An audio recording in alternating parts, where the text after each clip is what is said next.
in the recent years, 3 to 5 years, what has been the major advances in good imaging? In the imaging? I think the major advances have been changing from a tool called the image intensifier to a flat detector. So it had much better sensitivity. We've been able to reduce the radiation exposure to ourselves and to our patients.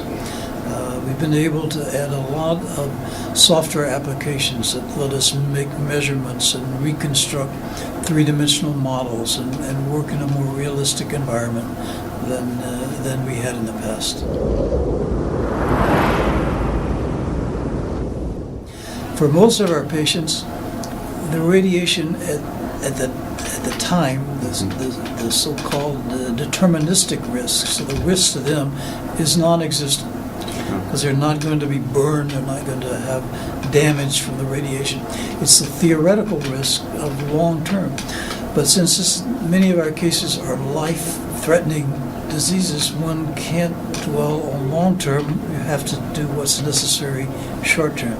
So we all work hard to reduce the dose, but we don't want to reduce it to a degree where we're compromising the quality of the studies.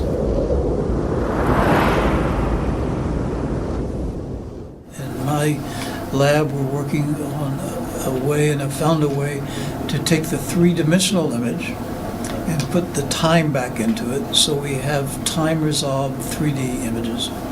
That means that you can then have a single 3D image that gives you any view you want at any time in the circulation.